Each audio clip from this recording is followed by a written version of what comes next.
TV Universitária, em parceria com a produção audiovisual independente, homenageia as mulheres, exibindo uma série de curtas-metragens sob direção feminina. Produtoras, roteiristas, figurinistas, cenógrafas, diretoras de arte. Essas são algumas das funções que as mulheres ocupam no fazer audiovisual. Na direção, elas colocam um olhar feminino a serviço dos temas abordados. Se você for ver, as mulheres, curiosamente, aparecem em alguns momentos estratégicos do cinema brasileiro. Eu me lembrei de Carla Camurati com Carlota Joaquina. Aquele filme, ele é um divisor porque ele aparece num momento de destruição do cinema brasileiro. O cinema brasileiro havia sido desmontado, você não tinha produção audiovisual no Brasil. E aí entra Carla Camurati com Carlota Joaquina, um filme feito com poucos recursos, com muitas dificuldades e que acabou sendo um marco dentro do cinema brasileiro, uma mulher. Antes de Carla Camurati, você tem Gaijin, Caminhos da Liberdade, que também é um filme de referência, que foi Tezuka Yamazaki. Agora, você tem um filme fantástico, né, assim, que ganhou projeção internacional, que é o Que Horas Ela Volta, que é outra mulher, outra direção feminina. Em Pernambuco, você tem, lá atrás, você tem Kátia Mezel, lá há muitos anos, já como uma militante do cinema e com uma produção cinematográfica significativa. Você tem Nara Normandi, você tem Adelina Pontual. Isso eu estou falando na direção, sem falar em outros postos do cinema que as mulheres ocupam com grandeza, com beleza, né? Inclusive como atrizes e como co-diretoras e em outras atividades. Então, quantitativamente, eu não saberia te dizer assim o peso dessa participação feminina, mas elas estão lá. Estrategicamente, as mulheres estão lá na produção do audiovisual. E eu acho que um olhar feminino sobre as coisas do mundo é sempre muito bem-vindo, né? Assim, eu acho que é um olhar que contribui muito numa perspectiva de sensibilização, de reflexão, de provocação e de transformação. Então, viva as mulheres também no cinema. Vocês ficam agora com o curta-metragem Alexina, Memórias de um Exílio, dirigido e roteirizado por Estela Maris Saldanha e Cláudio Bezerra. Eu me desdobrei mesmo, eu fiz treinamento. Eu subi ladeira, eu comi mamão verde para ir treinando, né, a sofrer as agruras do que era uma guerrilha, não é mesmo? Então, é uma coisa que a gente faz porque acha, como eu disse, eu acho que é coerente. A gente faz porque acha que deve fazer. Curiosamente, eu conheci a Alexina no teatro. Há muitos anos, eu era estudante ainda e fazia teatro, e foi quando ela voltou do exílio e foi dar aula de teatro no curso que eu frequentava.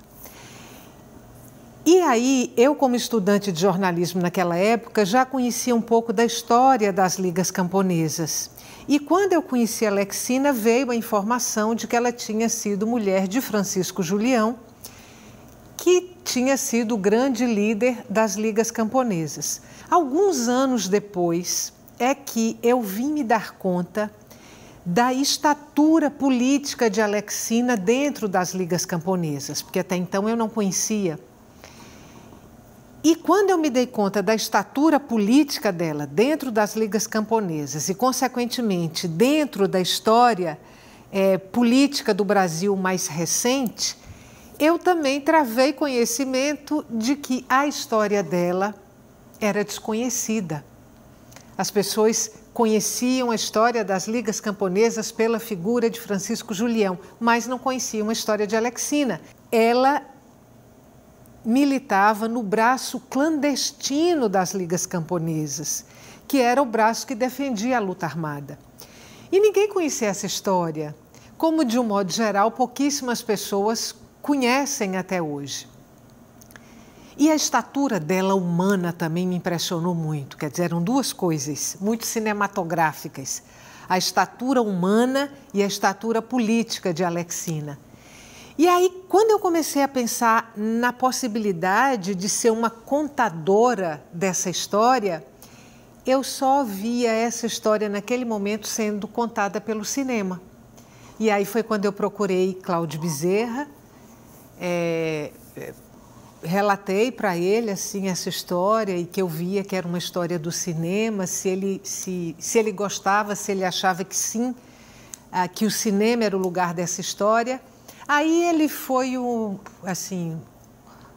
grande parceiro, um grande condutor dessa história toda, do documentário, e foi assim que eu e Cláudio Bezerra fizemos o documentário Alexina, Memórias de um Exílio. A produção foi vencedora do 7º concurso de roteiros para documentários Rucker Vieira. Boa sessão!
Nicolau, Daílde, Dona Alexina, tudo bem? Oi, tudo bem. Olá, pessoal. Tudo bom, Claudinha? Deixa eu ver. Aniversário.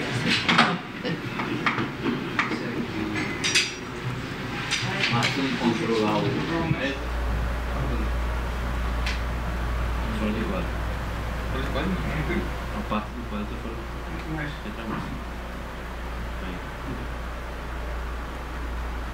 Alexina, a ideia é a gente gravar suas memórias cubanas e a partir dessas memórias a gente criar aí um roteiro de filmagem, de trabalho lá em Cuba. E a gente imaginou que talvez você pudesse começar falando sobre o dia da sua viagem, o dia que você deixou o Brasil para ir para Cuba. Quem primeiro foi a Cuba foi Francisco, a convite de Jânio Quadros. Na outra vez que Francisco foi, disse, vamos Alexina, vamos também, né? Para você conhecer e tal. Aí eu fui com ele e eu fiquei conversando assim com o Fidel, e Fidel me perguntou, me diga uma coisa, como é que vocês lidam com as crianças? Dia 16 de julho de 1962. Estávamos no lobby do hotel quando de repente nos avisaram que Fidel estava aqui na nossa suíte. Subi na saída do elevador, toda a guarda pessoal dele sentada ao chão, as metralhadoras espalhadas, um grupo de jovens conversando animadamente, e ali fui pedindo licença, passando por cima das pernas das metralhadoras, e quando bati aqui na porta que entramos, Fidel estava sentado justamente aqui. Eles estudam, como é? Eu digo, eles estudam, agora é muito sacrificado, Fidel, porque eu mesmo tenho que levar e ir buscá-lo no colégio. levá-los e buscá-los, porque era muita ameaça. E aí eu contei ao filho dele. Ele disse, não, mande os meninos traga os meninos para estudarem aqui. O Brasil tinha acabado de ganhar o segundo campeonato mundial de futebol em junho de 62, portanto fazia apenas um mês. Nós chegamos aqui com as bandeiras, colamos aqui flâmulas, bandeiras no espelho, enfeitamos tudo isso aqui com bandeiras do campeonato, da vitória do Chile. E Fidel ficou impressionado, perguntou, e isso aqui, essas bandeiras e tal? E nós explicamos, não, nós somos bicampeões mundiais de futebol. E ele brincando disse, mas daqui a alguns anos o desenvolvimento do esporte em Cuba vai ser tal que nós certamente também derrotaremos o Brasil no futebol. Aí isso causou na família, assim, não sei, estranheza, né? Porque como é que pega os 4 filhos e manda embora e fica... Sempre tem não é? Tem um comentário meio desagradável, né? Mas, aí eu disse, aí ele vem mesmo. Pode mandar porque eu vou cuidá-los como se fossem meus filhos. Foi um ato de elegância que ele teve com a Alexina, que estava trazendo os filhos para Cuba, os 4 filhos, para deixá-los aqui. Para uma mãe, a separação dos filhos é a última coisa que ela desejaria, mas ela tinha que voltar para o Brasil para se integrar às tarefas políticas, ajudar nas ligas, reforçar e ajudar a criar o braço armado que a liga estava começando a desenvolver naquele momento. E eu acho que Fidel teve essa generosidade e esse gesto para dizer a Alexina, não se preocupe, Alexina, seus filhos estarão sendo bem tratados e bem cuidados em Cuba. Aqui não faltará nada para eles.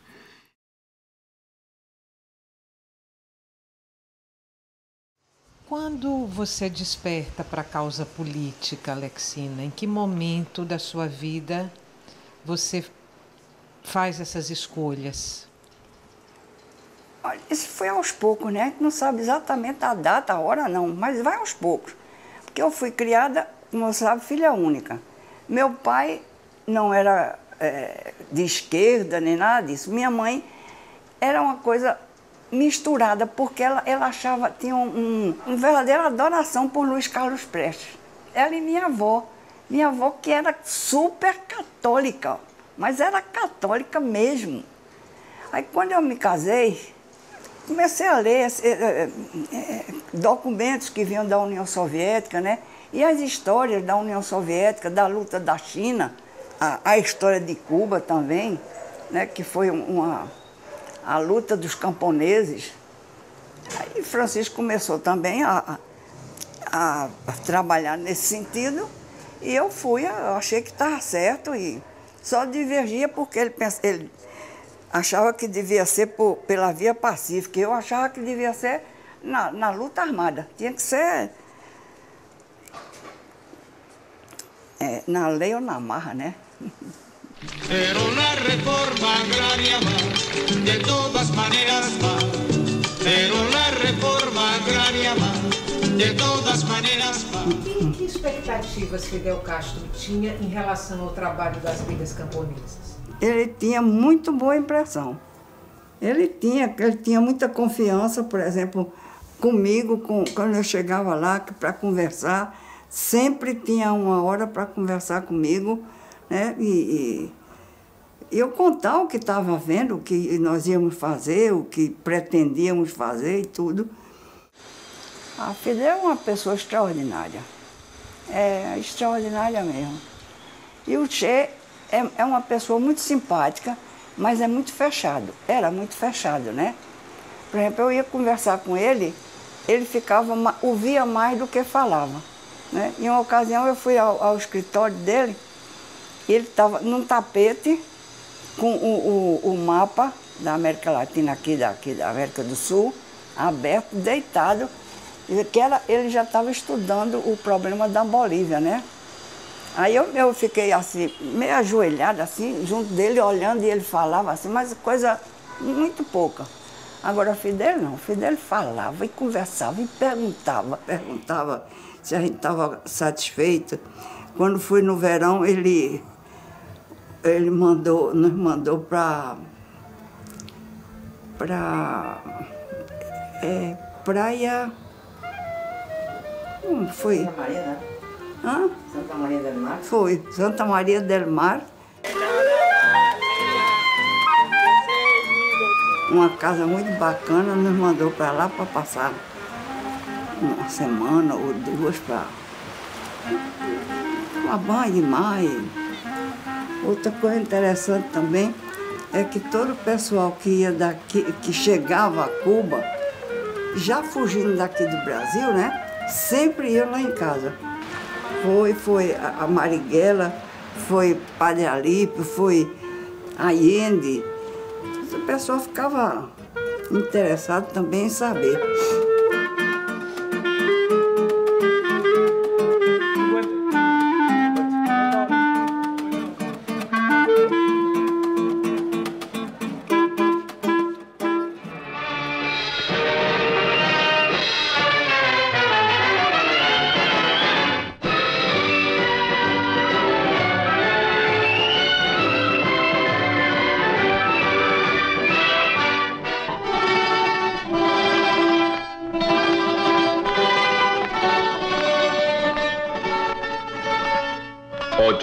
Trabajadores voluntarios parten rumbo a Oriente para la recogida de café en la zona de Mayarí Abajo.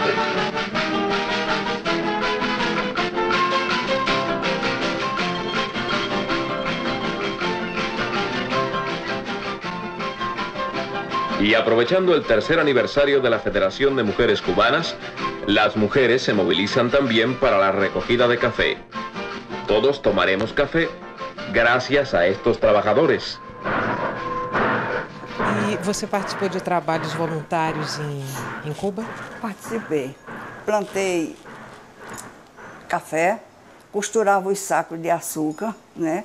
Que vem assim, bota numa pranchazinha que vai correndo. Vinha a pessoa lá, o rapaz, tudo, botava assim, aí tinha que passar aqui por uma máquina que vai costurando, costurando, aí cai do outro lado. Assim também fiz guarda de noite, né, saía ali porque nós morávamos bem perto do Che, da casa do Che. É uma ronda, sabe, assim, porque não tinha arma. Eu, por exemplo, fazia com um cabo de vassoura, né? Não tinha arma. Para mim, por exemplo, eu não peguei em arma lá. Peguei para treinar, mas assim, para fazer a ronda, não. Aí entrava, saía numa rua, principalmente lá na rua que morava El Che, ficava olhando para ver se tinha alguma coisa diferente e tal. Aí passava assim umas 2 horas, então aí voltava para casa. Alexina, e como é que vocês montavam o esquema das suas viagens, por exemplo? Porque uma das coisas que você fez nesse processo aí de luta, né, foi tentar trazer armas para o Brasil.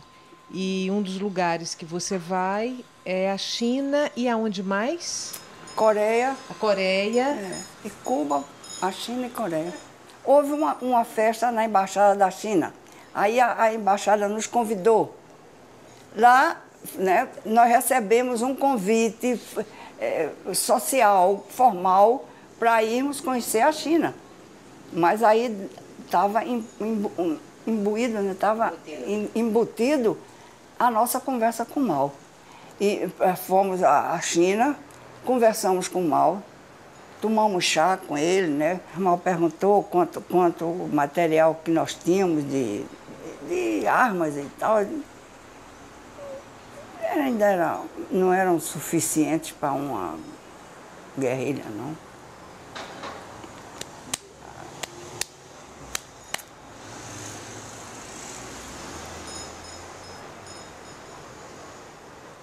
Mas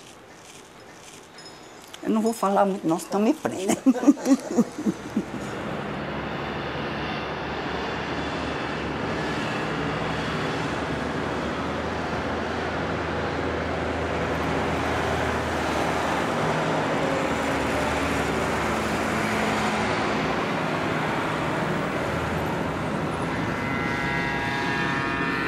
Aqui, nesta Praça da Revolução, Dona Alexina participou das grandes concentrações populares que marcaram as datas históricas em Cuba. Aqui participamos de concentrações gigantescas com mais de 1 milhão de pessoas. No dia do triunfo da Revolução, 1º de janeiro, 26 de julho, aniversário do assalto ao quartel Moncada, primeira ação armada de Fidel Castro contra a ditadura de Batista. 1º de maio, Dia dos Trabalhadores. Fidel ficava naquele patamar sob a estátua de Martí. Convidados de diversas nacionalidades aqui presentes, da Ásia, da África, da América Latina. E dali Fidel se dirigia a 1 milhão, 1 milhão e 200 mil pessoas nessa praça, traduzindo o entusiasmo daqueles primeiros anos de revolução, as mudanças ocorrendo no país, Cuba sendo o farol da América Latina, apontando um caminho de libertação, de independência.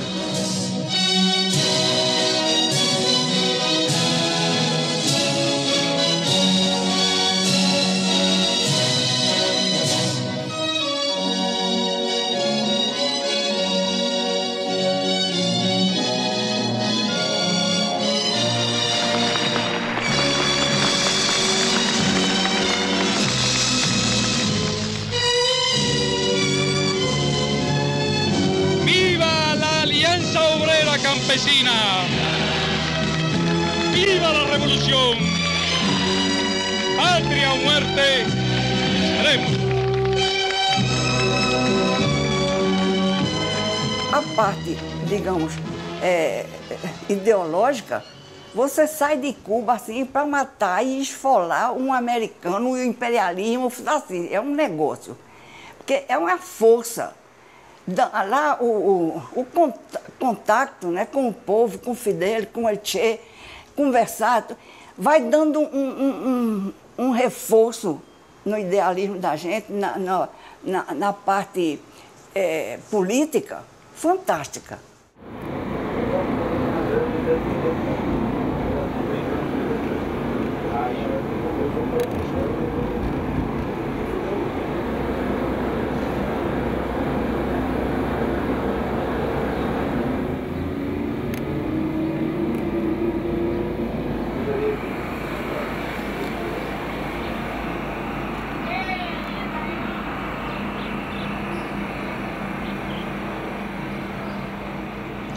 Aqui, onde vemos essa casa quase em ruínas, funcionava a Escola José Martí, uma escola que foi pensada nos primeiros anos da Revolução para abrigar os filhos dos que tombaram na luta, assim como de combatentes de outros países, como os argelinos e de vários países africanos que foram para aqui trazidos, e filhos também de pessoas que foram abatidas durante a invasão de Hirón.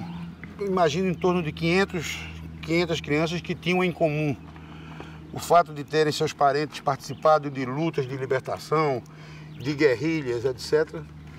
Quer dizer, aqui é uma dimensão também internacionalista, porque você tinha o filho de combatentes africanos, argelinos, brasileiros, né? Depois chegaram os vietnamitas, e aqui passamos também a crise de outubro, a crise dos foguetes.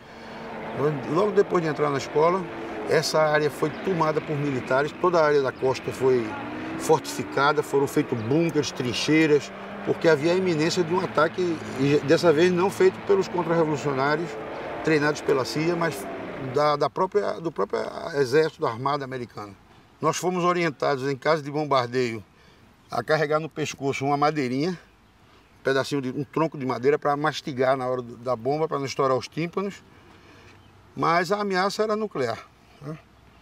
Então esses pauzinhos eram muito mais assim uma compensação psicológica do que propriamente uma defesa, porque estava se tratando ali de uma guerra nuclear mundial, onde provavelmente não sobraria nada.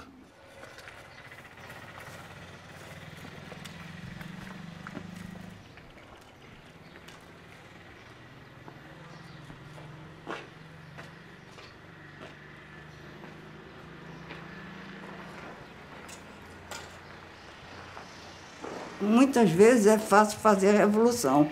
Depois, mantê-las é que é o, vamos se dizer assim, a coisa primordial.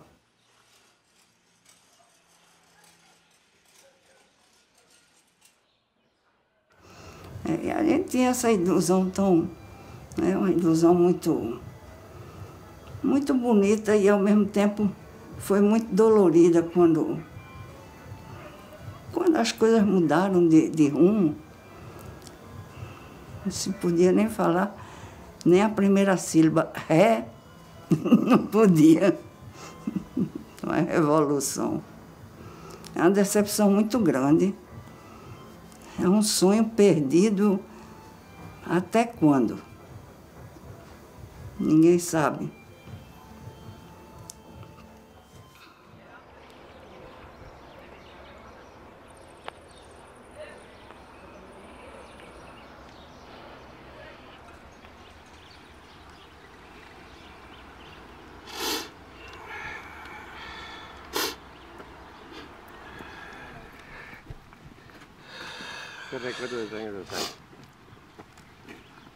Aqui é a história de luta, né, das pessoas e dos que tombaram, né, dos que ficaram no caminho. Essa meninada que o governo cubano juntou aqui, apesar de crianças, apesar de muito novos, tinham já uma vivência, né, da dureza da luta. Perderam seus pais, familiares, viram suas famílias desagregadas, mas não perderam a alegria. Não perderam a capacidade de estudar, de aprender, de brincar. Aqui, de certa forma, nós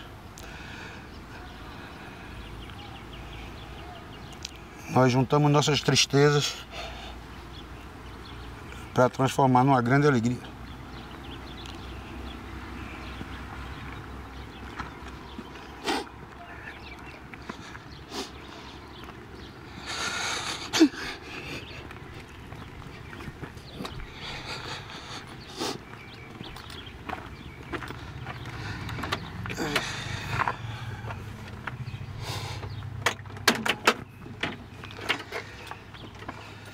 Vamos dar uma andada para lá para ver se a gente acha as casas. É os albergues.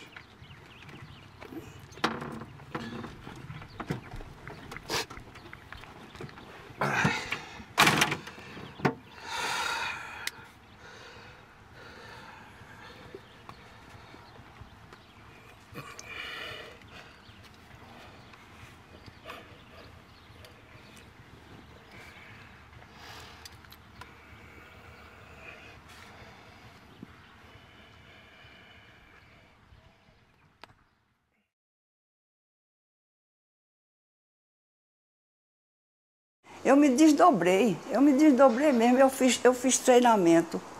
Eu subi ladeira, eu comi mamão verde para ir treinando, né, a sofrer as agruras do que era uma guerrilha, não é mesmo? Então, é uma coisa que a gente faz porque acha, como eu disse, eu acho que é coerente. A gente faz porque acha que deve fazer. A gente acha porque que se fizer, a gente vai conseguir uma vitória, vai conseguir alguma coisa melhor.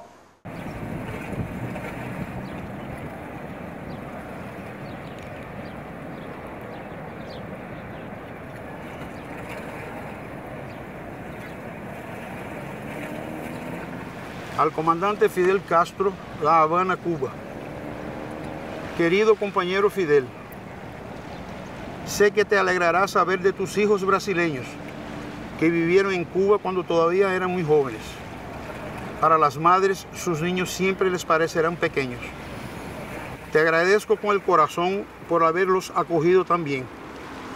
Mucho me complace decirte que crecidos, hoy son adultos excelentes, personas con opciones políticas correctas, y con la indispensable sensibilidad para apoyar y o llevar a cabo acciones en favor de los semiciudadanos. Querido compañero Fidel, después de sufrir las grandes dificultades que el exilio impone, acá estamos otra vez conversando. Sí, porque las cartas son conversaciones silenciosas. Al leerlas estamos escuchando la voz de las palabras escritas y sintiendo la alegría o el dolor de lo que ellas dicen en silencio. Tengo 85 años, me siento cansada. Sin embargo, Fidel, no ha muerto mi gran amor por la vida. Sigo soñando, haciendo planes, enterándome de lo que pasa en el mundo, pese a la gran frustración por no haber logrado realizar la tarea a la que tanto me dediqué. Acá termino deseándote, al igual que mis hijos, salud y que sigas escribiendo los excelentes artículos, los que siempre leemos en internet o en la prensa diaria. A Raúl dile que estamos seguros de que su gobierno será pleno de victorias para ese maravilloso país que por un capricho de la naturaleza fluctúa heroico en el mar y que será para siempre patria querida. Recibe un abrazo fraterno y nostálgico de Alexina.